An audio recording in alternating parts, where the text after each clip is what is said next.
শীত আসা মানেই বাড়িতে মেথির শাকের শুরু।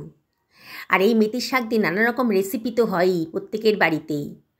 আজকে এক আঁটি মেথির শাক নিয়ে মোটা ডাঁটাগুলো ফেলে দিয়ে কচি কচি মেথির শাকগুলোকে আলাদা করে নিলাম।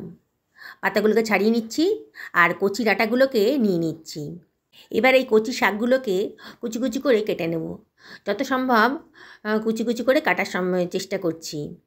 এই মেথির শাক স্বাস্থ্যের পক্ষে যেমন উপকারী, আর তেমনি রান্না হলে তার গন্ধটা এত সুন্দর। আমাদের বাড়িতে কিন্তু নানা রকমের রেসিপি হয় মেথির শাক দিয়ে।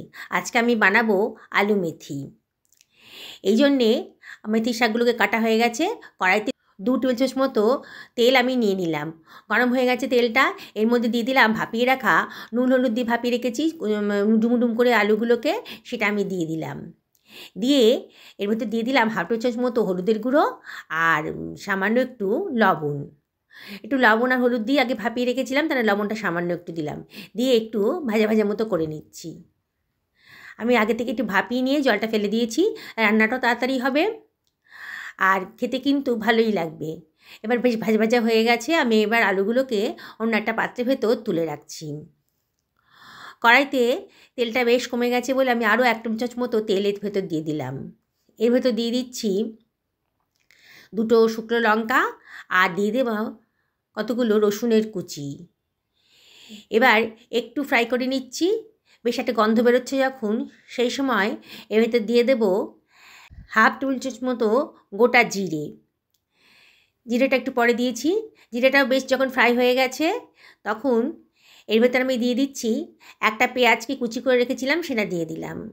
দিয়ে একটু নাড়াচাড়া করে নিচ্ছি। পেঁয়াজের কালারটা যখন একটু চেঞ্জ হয়ে গেছে সেই সময় এর ভেতর দিয়ে দেব একটা টমেটো কুচি।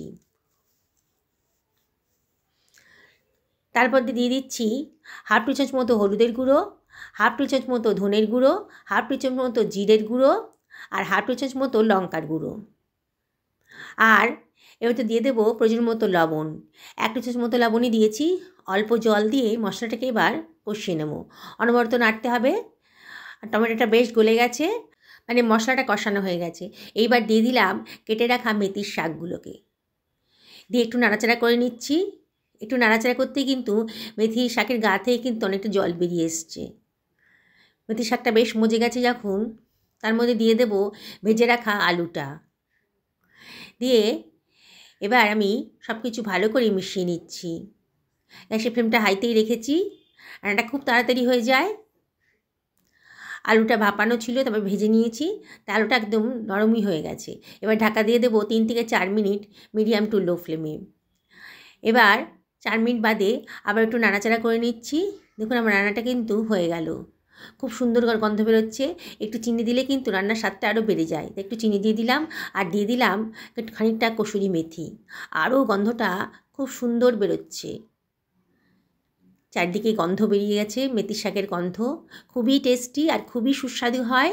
আমাদের বাড়িতে এই রেসিপিটা হলে খুব ভালোবাসে সবাই।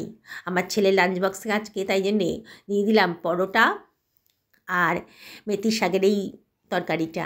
আলু মেথির তরকারিটা খেতে আমার ছেলে খুব ভালোবাসে। আলু মেথির তরকারিটাও দিয়ে দিলাম।